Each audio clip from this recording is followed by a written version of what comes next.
बिस्मिल्लाहिर्रहमानिर्रहीम। Iqra बिस्मि रब्बिकल्लज़ी खलक़।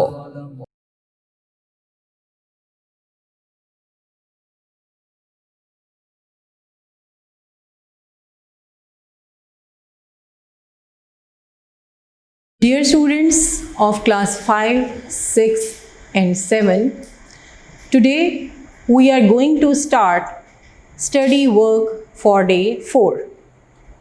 Today we are going to learn past indefinite tense. It is also called simple past tense.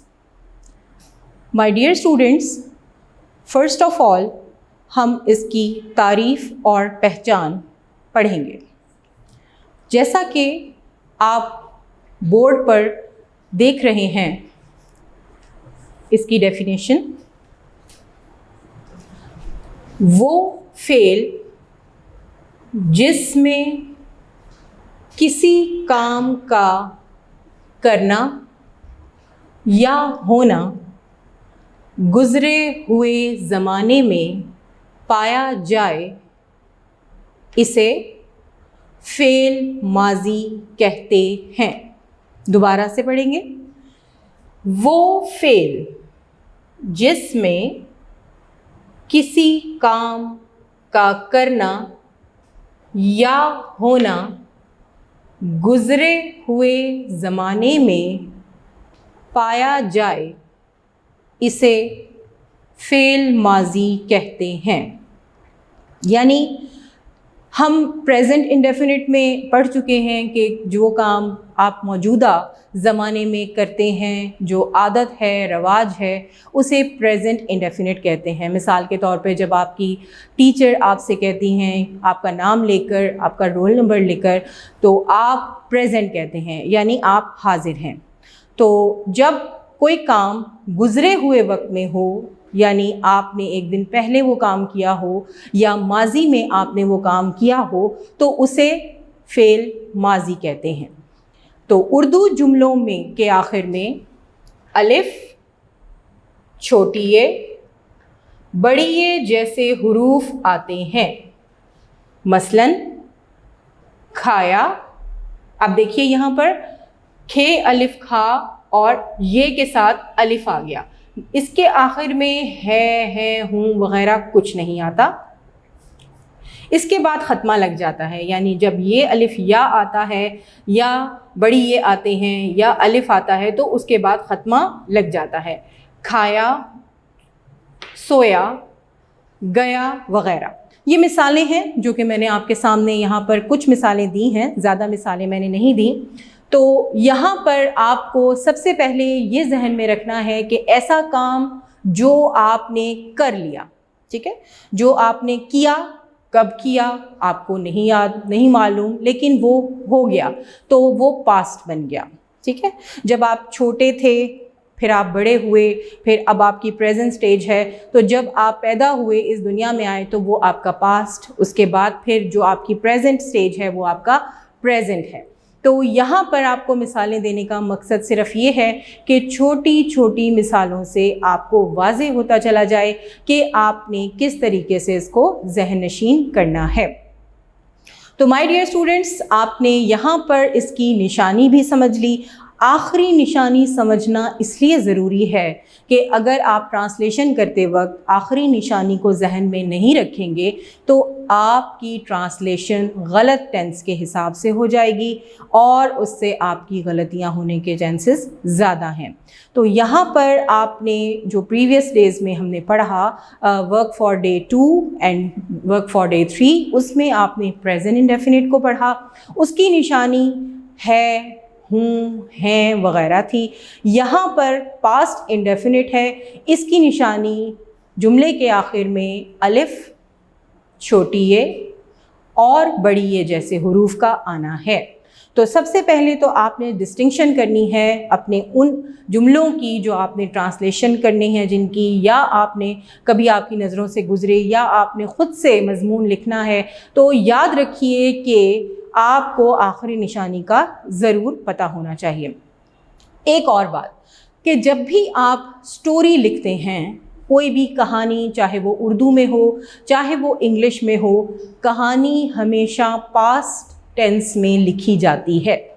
आपने अक्सर देखा होगा, जैसे ग्रीडी डॉग है, once there was a dog, प्यासा कौवा है तो once there was a crow. और इसी तरह फॉक्स की या किसी भी आप कहानी को उठा के देख लीजिए तो कहानी हमेशा माजी में लिखी जाती है और फेल माजी गुजरे हुए ज़माने को कहते हैं। तो यहाँ पर अब हम आगे स्टेप बाय स्टेप चलेंगे। सेकेंड स्टेप में हम देखेंगे कि अंग्रेज़ी तर्जुमा करने का तरीका क्या है। अब आपके सामने जुमले आ गए, आपने आखिरी निशानी भी देख ली, अब आपको ये मालूम हो गया कि ये जुमला फ़ेल माजी का है, तो हम फ़ेल माजी का तर्जुमा कैसे करेंगे।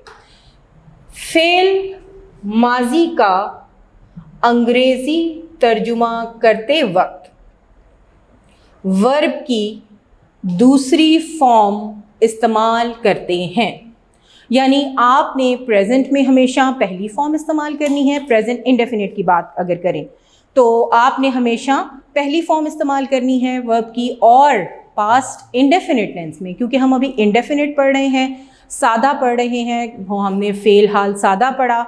और आपकी आसानी के लिए मैं यहाँ पर इसको राइट अप भी कर दूँ कि ये फ़ेल माजी सादा, जैसे वो फ़ेल हाल सादा था और इसी तरह ये फ़ेल माजी सादा आपके सामने आ गया।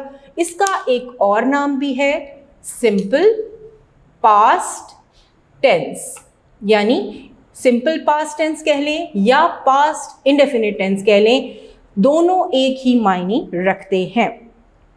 अच्छा, अब अंग्रेज़ी तर्जुमा किस तरह करना है आपने, सबसे पहले आपने एक सिंपल स्टेप जहन में रखना है कि वर्ब की हमेशा कौन सी फॉर्म इस्तेमाल करनी है, आपने दूसरी फॉर्म इस्तेमाल करनी है। माय डियर स्टूडेंट्स, कंफ्यूज नहीं होना आपने। जैसे आपने प्रेजेंट टेंस में सिंगुलर नाउन के साथ एस और ईएस का इजाफा किया था वर्ब की पहली फॉर्म के साथ, यहाँ पे ऐसा कोई चक्कर नहीं है, यहाँ ऐसी कोई कॉम्प्लिकेशन नहीं है। यहाँ आपने सिंगुलर नाउन हो या प्लूरल नाउन हो, आपने सेकेंड फॉर्म ऑफ वर्ब ही इस्तेमाल करनी है। एक चीज़। दूसरी चीज़, मनफी फ़िक्रात में, मनफी फ़िक्रात नॉट वाले फ़िक्रात, नॉट वाले जुमले, उसमें आपने क्या लगाना है, डिड के साथ नॉट लगाना है। बहुत ही सिंपल, यहाँ कोई एस और ईएस का खेल ही नहीं है। यहाँ सिंगुलर नाउन हो या प्लूरल नाउन हो, आपने हमेशा डिड को इस्तेमाल करके और फिर नॉट लगाना है। ये वो फ़िक्रात होंगे जिसमें हम नहीं इस्तेमाल करेंगे, क्या इस्तेमाल करेंगे, वग़ैरह वग़ैरह।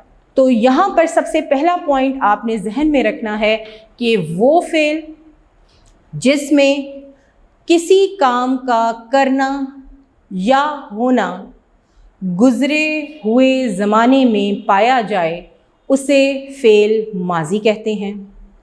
जुमले के आखिर में जो हरूफ आते हैं, अल्फाज आते हैं, उनके आखिरी हरूफ कौन से आएंगे, अलिफ, छोटी ये और बड़ी ये।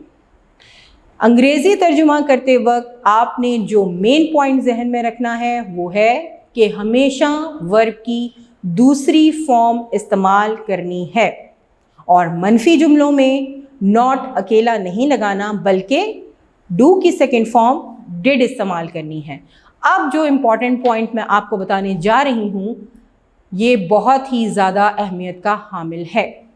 My dear students, we do not use helping verb in past indefinite tense.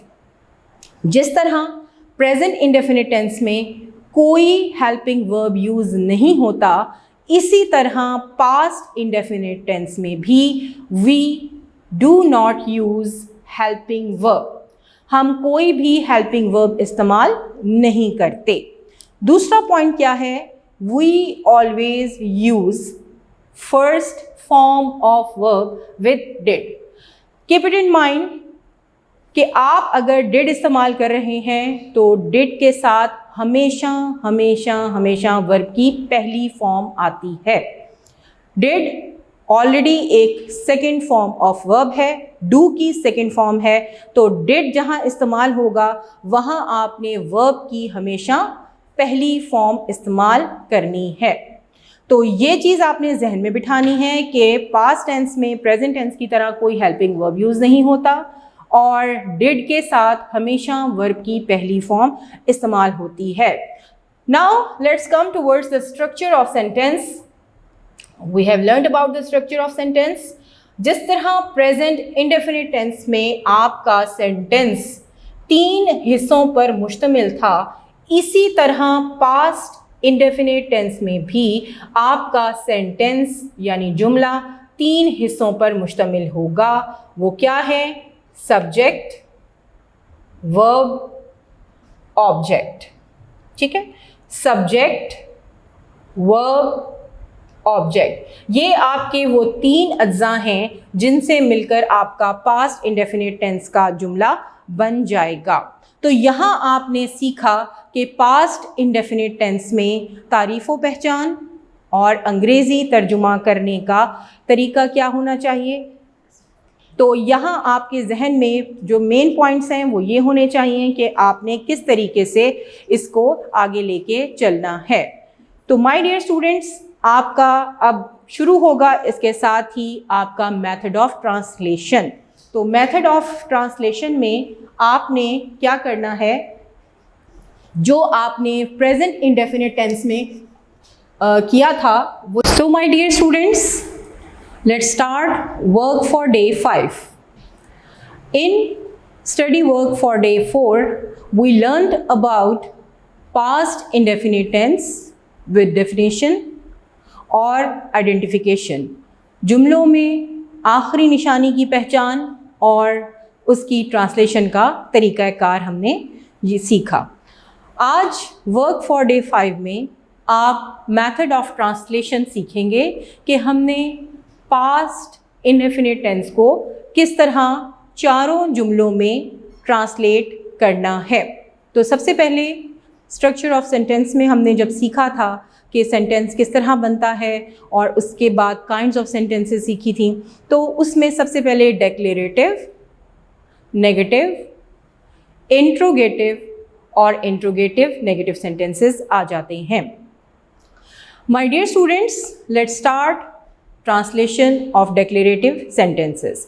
हमने फेल, माजी, सादा में डेक्लेरेटिव सेंटेंसेस की ट्रांसलेशन कैसे करनी है, तो फॉर्मूला पे हम सबसे पहले नज़र डालेंगे।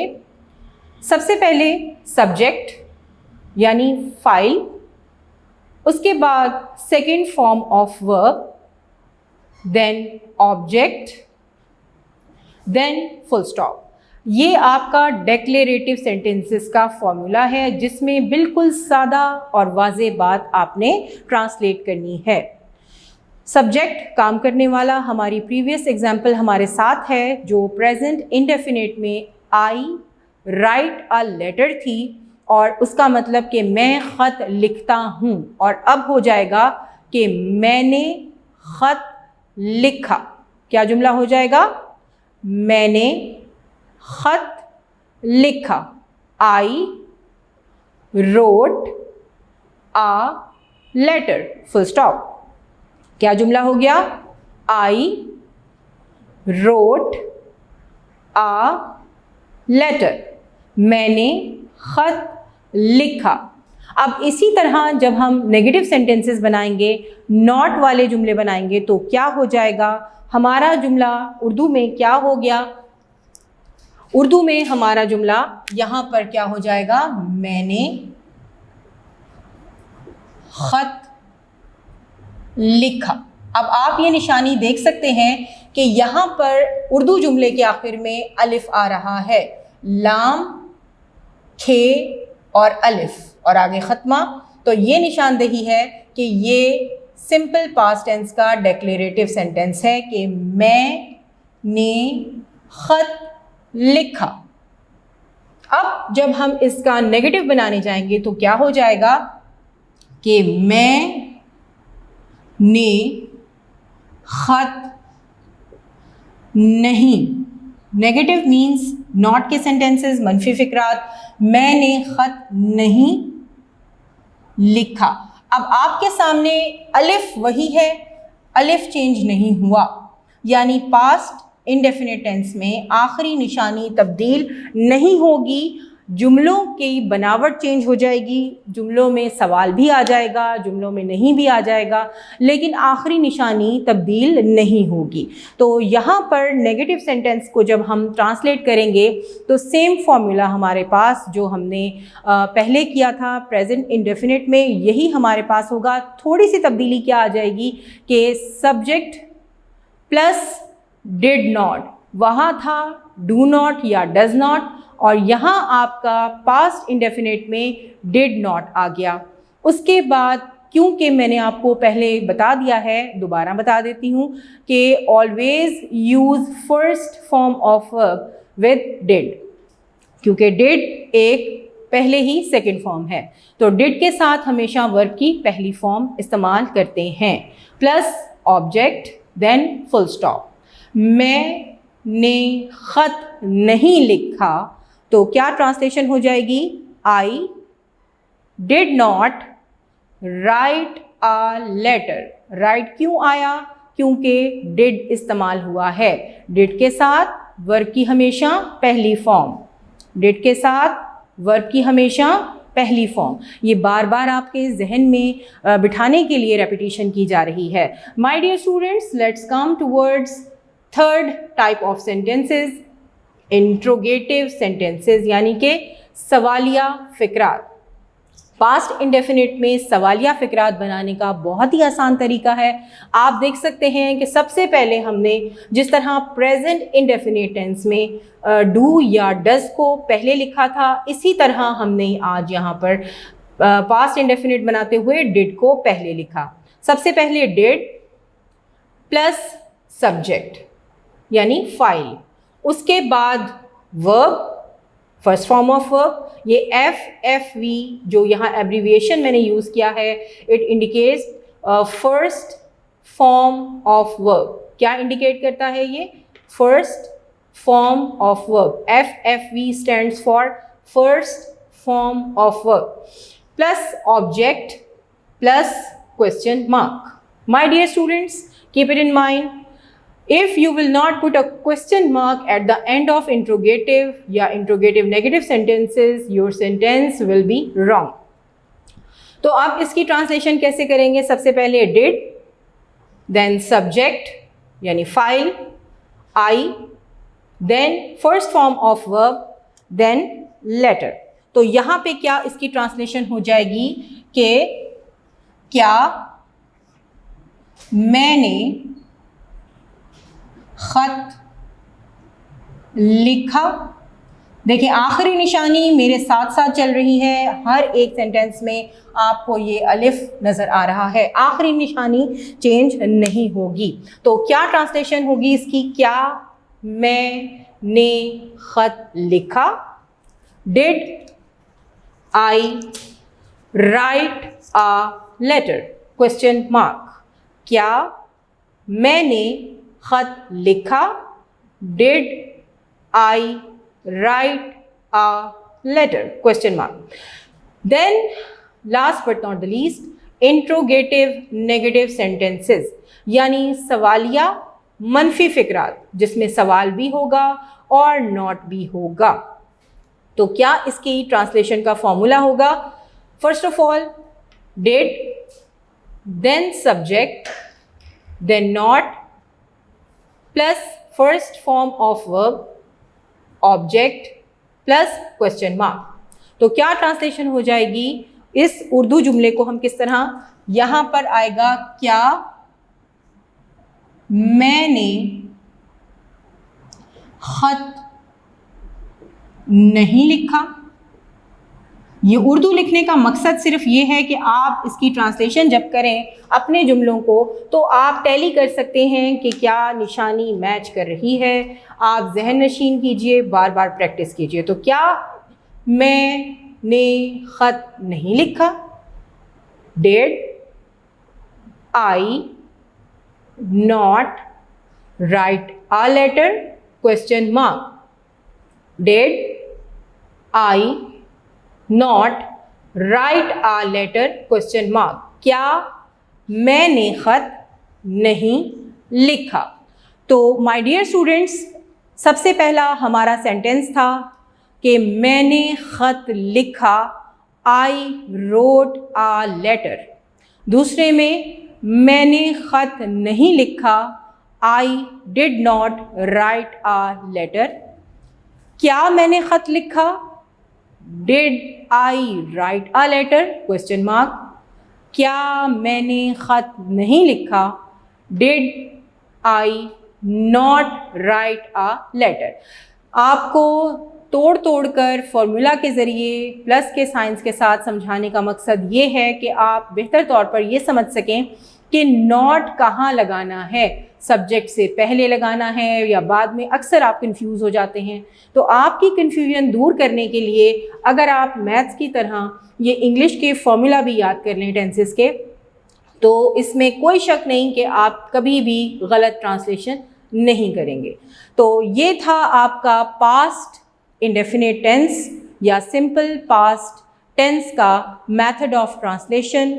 आज हमने इसके बारे में जो पॉइंट्स थे उसको रिवाइज कर लेते हैं। वर्क फॉर डे 4 में हमने सीखा कि पास्ट इंडेफिनिट टेंस एक्चुअली क्या होता है, जुमले के आखिर में इसकी क्या निशानी है, और सबसे पहले जहन में ये रखना है कि पास्ट इंडेफिनिट वो फेल जिसमें किसी काम का करना या होना गुज़रे हुए ज़माने में पाया जाए, उसे फेल माजी कहते हैं। और जुमले के आखिर में जो निशानी है उसमें अलिफ, छोटी ये और बड़ी ये इस्तेमाल होते हैं। और फिर डिड के साथ हमेशा वर्ब की पहली फॉर्म इस्तेमाल की जाती है। प्रेजेंट और पास्ट इंडेफिनिट टेंसेस में हेल्पिंग वर्ब यूज़ नहीं होता। उसके बाद हमने declarative sentences, negative sentences, interrogative sentences और इंट्रोगेटिव नेगेटिव सेंटेंसेस की ट्रांसलेशन के फॉर्मूलाज सीखे। तो आज आपका ये पास्ट इंडेफिनिट टेंस कंप्लीट होता है। My dear students, let's start study work for day 6। Today we are going to learn future indefinite tense, fail mustaqbil sada. In previous days, work for day 2, 3, 4 and 5, we learned present indefinite, past indefinite tense, and today we are going to study future indefinite tense. जैसा कि नाम से ज़ाहिर हो रहा है कि future means मुस्तकबिल, इंडेफिनिट सादा और टेंस मीन्स ज़माना। यानी आज हम फेल मुस्तकबिल यानी वो ज़माना जो अभी आया नहीं है, वो ज़माना जो अभी गुज़र नहीं रहा, वो ज़माना जो अभी हम पास था, यानी हमने जो पास था उसको पढ़ लिया, जो प्रेजेंट था उसको भी पढ़ लिया, और अब हम पढ़ेंगे वो ज़माना जो अभी आया नहीं है, तो उसको फ्यूचर इंडेफिनिट टेंस कहेंगे। क्या कहेंगे उसको? फ्यूचर इंडेफिनिट टेंस, यानी ऐसा ज़माना जो अभी आएगा। अब इसकी पहचान बाकी टेंसेस में सबसे आसान है, क्योंकि इसमें ऐसे ज़माने को ज़ाहिर किया जाता है जिसने अभी आना है, यानी ऐसा काम जो अभी आने वाले वक्त में होना है।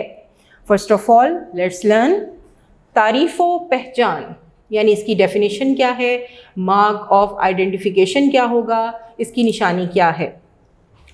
वो फेल जिसमें किसी काम का करना या होना आने वाले ज़माने में पाया जाए, फेल मुस्तकबिल कहलाता है। दोबारा से, वो फेल यानी ऐसा टेंस, वो फेल जिसमें किसी काम का करना या होना आने वाले ज़माने में पाया जाए। ऐसा काम, ऐसा एक्शन जो मुस्तकबिल में होना है उसको फ़ेल मुस्तकबिल कहा जाता है। उर्दू जुमलों के आखिर में निशानी क्या है, मार्क ऑफ आइडेंटिफिकेशन क्या होगा? उर्दू जुमलों में गा, गी और गे जैसे अल्फाज आते हैं। ठीक है, मिसाल के तौर पर आपको मैं यहाँ राइट अप भी कर दूँ ताकि आपकी आसानी रहे। मसलन मैं स्कूल जाऊंगी। अब यहाँ मार्क ऑफ आइडेंटिफिकेशन पे आपने नोटिस रखना है कि ये देखिए गी, तुम क्रिकेट खेलोगे, यानी ये काम आपने फ्यूचर में अंजाम देना है। यहाँ गे आ गया, मैं बाजार जाऊंगा। अब यहाँ पे जो मार्क ऑफ आइडेंटिफिकेशन है वो बता रहा है कि ये एक्शन अभी हुआ नहीं है, ये एक्शन पास्ट नहीं है और इस एक्शन का ताल्लुक फ्यूचर से है। यानी मैं बाजार जाऊंगा, तुम क्रिकेट खेलोगे, मैं स्कूल जाऊंगी वगैरह वगैरह।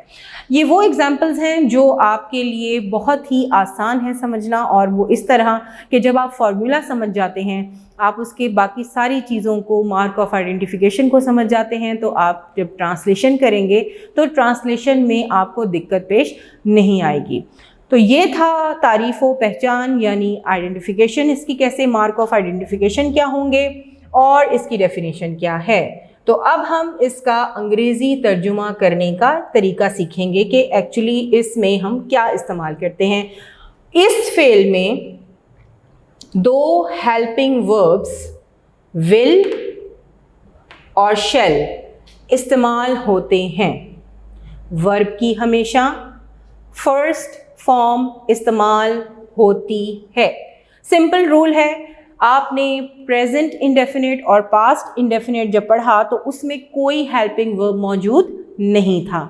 अब जब हम फ्यूचर इंडेफिनिट कर रहे हैं तो इसमें मददगार फेल, हेल्पिंग वर्ब्स मददगार फेल हमारे पास मौजूद हैं, जिनसे हम फ़ायदा उठाते हुए लगाएंगे विल या शेल।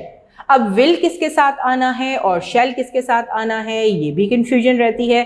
तो बिल्कुल आप परेशान ना हो, मैं आपको अलहदा अलहदा बताऊंगी कि किस तरीके से आपने विल और शेल का इस्तेमाल करना है।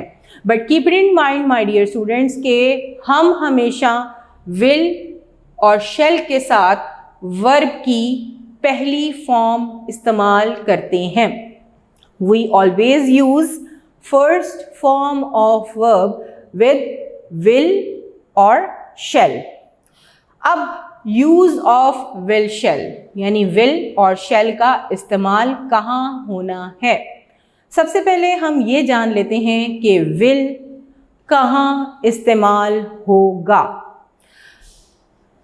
ही, she, it, they, you, name और प्लूरल नाउन्स के साथ, यानी जो भी जमा के सीगे हैं, जमा के नाम हैं, सिंगुलर किसी का नाम है या ही, शी, इट, दे और यू है, उसके साथ हम हमेशा विल इस्तेमाल करते हैं। ठीक है, he will, she will, it will, they will, you will, कोई भी नाम हो, सारा, एलिस, असलम, कोई भी नाम हो, विल। प्लूरल नाउन्स यानी boys will, girls will, cats will. तो यहाँ पर विल हमेशा इन प्रोनाउंस के साथ आता है। और शेल किसके साथ इस्तेमाल करते हैं? शेल सिर्फ आई और वी के साथ इस्तेमाल होगा। ये दो प्रोनाउंस हैं जिनके साथ आप शेल इस्तेमाल करते हैं। कौन कौन से? आई और वी। आई और वी के अलावा आपने सबके साथ विल इस्तेमाल करना है। नहीं, एक और चीज़ बहुत इम्पॉर्टेंट आपको बताती चलूँ यहाँ पर कि ये नोट देख रहे हैं आप, ठीक है, कंफ्यूज होने की ज़रूरत नहीं है। अक्सर आपको ये भी नज़र आता होगा कि जो ये आई और वी हैं इनके साथ आपको विल नज़र आता होगा। अब ऐसा क्यों होता है ये देख लीजिए। अगर इस टेंस में, किस टेंस में, जो हम पढ़ रहे हैं फ्यूचर इंडेफिनिट टेंस में, किसी काम का करना लाजमी पाया जाए, कोई धमकी दी गई हो यानी किसी बात को फोर्स करके कहा गया हो, किसी इरादे का इजहार किया गया हो यानी आप अपना डिटर्मिनेशन जाहिर करें किसी भी बात में, या कोई नसीहत की गई हो, तो तर्जुमा करते वक्त हेल्पिंग वर्ब्स को तब्दील कर देते हैं। यानी विल की जगह शेल और शेल की जगह विल लगा देते हैं, बाकी सब वही रहता है। तो छोटी सी बात जहन नशीन कर लीजिए कि अगर आपने एम्फेसिस करना है किसी चीज़ पर फोर्स करके कोई बात कहनी है लाजमी, तो फिर आप आई और वी के साथ विल और बाकी ये सब प्रोनाउंस जो मैंने आपको बताए हैं इनके साथ शेल इस्तेमाल कर सकते हैं। ठीक है, यानी इन नाउन्स और प्रोनाउंस के साथ जहाँ विल है वहाँ शेल आ जाएगा, जहाँ शेल है वहाँ विल आ जाएगा। लेकिन किन सूरतों में आएगा कि अगर आपने कोई लाजमी काम जाहिर करना है, कोई फोर्स करके बात करनी है, किसी इरादे का इजहार करना है या कोई नसीहत करनी है, तो तर्जुमा करते वक्त आप विल और शेल को एक दूसरे से तब्दील कर देते हैं। तो ये एक छोटी सी बात थी, क्योंकि अक्सर औकात आप कंफ्यूज हो जाते हैं, बाज़ जगह आपको तब्दीली नज़र आ जाती है। तो तब्दीली की क्या सूरतें हैं, किन बातों को मद्देनज़र रखकर हम तब्दीली कर सकते हैं इन हेल्पिंग वर्ब्स में। तो विल और शेल हेल्पिंग वर्ब्स हैं, ठीक है, और ये फ्यूचर इंडेफिनिट टेंस में इस्तेमाल होते हैं। इनके साथ वर्ब की हमेशा फर्स्ट फॉर्म इस्तेमाल होती है। और फ्यूचर इंडेफिनिट का क्या मतलब है? इंडेफिनिट का मतलब है सादा, ठीक है, सादा, और फ्यूचर का मतलब है मुस्तकबिल, फेल, मुस्तकबिल, सादा। यहाँ पर हमने निशानियाँ पढ़ी इसकी कि जुमले के आखिर में गा, गे और गी इस्तेमाल होता है। मसलन मैं स्कूल जाऊंगी, तुम क्रिकेट खेलोगे, मैं बाज़ार जाऊंगा, वगैरह वगैरह। तो my dear students, keep it in mind कि जो आखिरी निशानी मैं आपको बताती हूँ, आपने किसी भी सेंटेंस में उसकी ट्रांसलेशन करनी है, चाहे वो डेक्लेरेटिव होगा, नेगेटिव होगा, इंट्रोगेटिव होगा या इंट्रोगेटिव नेगेटिव होगा, तो सब में आपकी आखिरी निशानी यही रहेगी। ठीक है, सेंटेंस का स्ट्रक्चर चेंज हो जाएगा लेकिन आखिरी निशानी चेंज नहीं होगी चारों जुमलों में। तो बिल्कुल परेशान होने की ज़रूरत नहीं है। आप घबराते हैं असल में, एकदम देखते हैं कि ये क्या होगा इसमें हम, और आप मज़े से उठा के third form, second form, ING वगैरह वगैरह लगा देते हैं। तो सबसे पहले आपने देखना है कि यहाँ पर कौन सा टेंस इस्तेमाल किया गया है। अगर ता है, ती है, तो प्रेजेंट इंडेफिनिट टेंस। अगर ता, था या तेलिफ ता और छोटी ये और बड़ी ये है, तो खाए, पिया, सोया वगैरह वगैरह, तो वो पास्ट है। और जहाँ पर गी, गे, गा, तो वो फ्यूचर है। ये निशानियाँ सबसे पहले आपने अपने जहन में रखनी है, क्योंकि निशानियाँ तब्दील नहीं होती, जुमले का स्ट्रक्चर तब्दील हो जाता है। तो आज जो हम टेंस पढ़ रहे हैं वो है फ्यूचर इंडेफिनिट, और प्रेजेंट और पास्ट इंडेफिनिट में कोई हेल्पिंग वर्ब यूज़ नहीं होता, बट यहाँ पर हमारे पास दो हेल्पिंग वर्ब्स इस्तेमाल होंगे, विल और शेल। और विल और शेल के साथ वर्ब की हमेशा हम पहली फॉर्म इस्तेमाल करते हैं, इसके अलावा और कोई फॉर्म इस्तेमाल नहीं होती। उसके बाद हमने देखा कि विल किसके साथ इस्तेमाल करना है और शेल किसके साथ इस्तेमाल करना है। तो उसके बाद ये भी मैंने आपको बताया कि अगर किसी काम का करना लाजमी पाया जाए, कोई धमकी दी जाए यानी फोर्स करके कोई बात की जाए, किसी इरादे का इजहार किया जाए या कोई नसीहत की गई हो, तो तर्जुमा करते वक्त हेल्पिंग वर्ब्स को तब्दील कर देते हैं, यानी विल की जगह शेल और शेल की जगह विल इस्तेमाल करते हैं, बाकी सब वही रहता है। तो आज ये आपका वर्क फॉर डे 6 ख़त्म होता है। जी तो dear students, let's start work for day 7, future indefinite tense. Work for day 6 में यानी स्टडी वर्क फॉर डे 6 में हमने फ्यूचर इंडेफिनिट की तारीफ़ और पहचान को पढ़ा और मार्क ऑफ आइडेंटिफिकेशन को समझा। उसके बाद विल और शेल का इस्तेमाल according to the nouns and pronouns सीखा और नोट में हमने पढ़ा कि किस तरीके से कौन से ऐसी वजूहात हों तो हम हेल्पिंग वर्ब यानी विल और शेल को तब्दील कर देते हैं। Now you can see on the board work for day 7 में आज हम मेथड ऑफ ट्रांसलेशन पढ़ेंगे कि फ्यूचर इंडेफिनिट टेंस को किस तरीके से चारों सेंटेंसेस में तब्दील करना है ट्रांसलेशन करके। तो सबसे पहले हमारे पास डिक्लेरेटिव सेंटेंसेस यानी सादा फ़िक्रात हैं। क्या तरीक़ाकार होगा कि हम इनको ट्रांसलेट करें। सबसे पहले सब्जेक्ट यानी फ़ाइल, उसके बाद हेल्पिंग वर्ब। आपको मैंने पहले बता दिया है, मैं दोबारा बता देती हूँ कि फ्यूचर इंडेफिनिट टेंस में 2 हेल्पिंग वर्ब्स यूज़ होते हैं according to noun and pronoun. तो जो भी आपका यहाँ सब्जेक्ट होगा उस हिसाब से आप हेल्पिंग वर्ब यूज़ करेंगे। Then first form of verb, क्योंकि विल और शेल के साथ हम हमेशा वर्ब की पहली फॉर्म इस्तेमाल करते हैं। ऑब्जेक्ट क्या है और फिर फुल स्टॉप।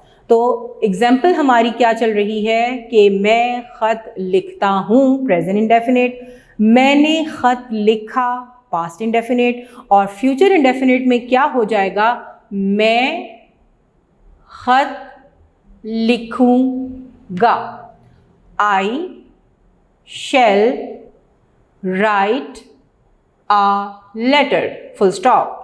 दोबारा से, मैं ख़त लिखूँगा, I shall write a letter, full stop।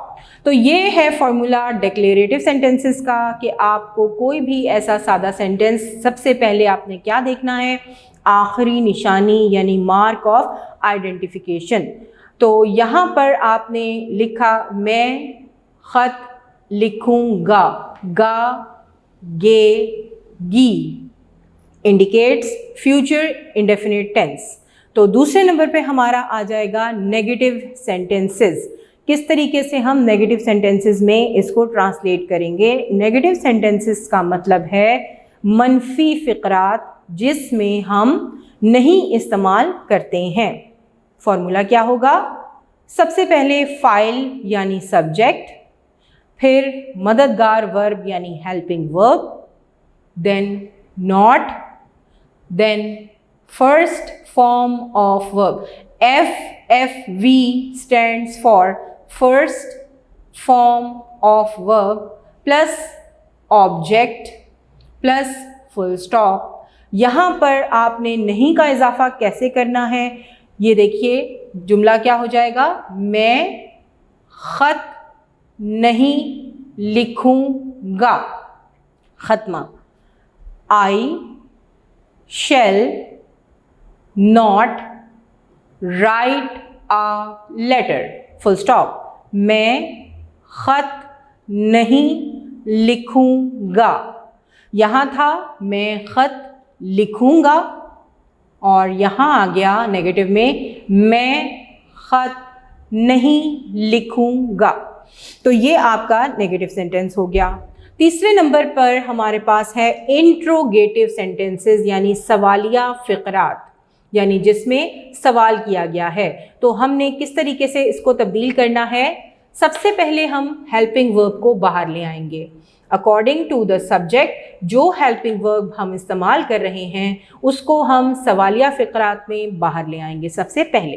तो सबसे पहले HV stands for helping verb, subject, उसके बाद first form of verb, then object, then question mark. My dear students, मैं दोबारा आपसे कह रही हूँ कि इंट्रोगेटिव सेंटेंसेस में if you will not put a question mark at the end of the sentence, your sentence will be wrong. Shall I write a letter, question mark. Urdu में क्या हो जाएगा? क्या मैं ख़त लिखूँगा, क्वेश्चन मार्क। सवाल बन गया।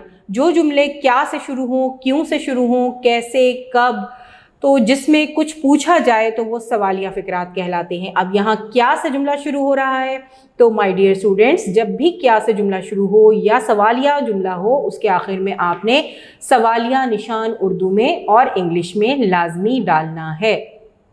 तो सबसे पहले helping verb shall, subject I, first form of verb write, object है लेटर और फिर क्वेश्चन मार्क। तो जुमला क्या हो गया? क्या मैं ख़त लिखूँगा, shall I write a letter, question mark. उसके बाद नंबर 4 इंट्रोगेटिव नेगेटिव सेंटेंसेस, यानी सवालिया मनफी फ़िक़रात, जिसमें सवाल भी है और नहीं का इस्तेमाल भी होगा। तो फॉर्मूला क्या होगा? सबसे पहले helping verb, H.V stands for helping verb, then subject not, first form of verb, then object और फिर क्वेश्चन मार्क। तो helping verb according to the subject क्या चल रहा है? शैल। सब्जेक्ट क्या है? फाइल क्या है? काम कौन कर रहा है? आई। नॉट, सब्जेक्ट के फौरन बाद आपने नॉट इस्तेमाल करना है। First form of verb write, then object है हमारा लेटर और फिर क्योंकि सवाल किया गया है तो क्वेश्चन मार्क। उर्दू क्या है? क्या मैं ख़त नहीं लिखूँगा, question mark. Shall I not write a letter, question mark. क्या मैं ख़त नहीं लिखूँगा, shall I not write a letter, question mark. तो माय डियर स्टूडेंट्स, एक रिव्यू ले लेते हैं। प्रेजेंट इंडेफिनिट से लेकर पास्ट इंडेफिनिट को भी लेंगे और फ्यूचर को भी। तो ये जुमला अगर प्रेजेंट इंडेफिनिट में हो तो क्या होगा? मैं ख़त लिखता हूँ, आई राइट अ लेटर। पास्ट में क्या हो जाएगा?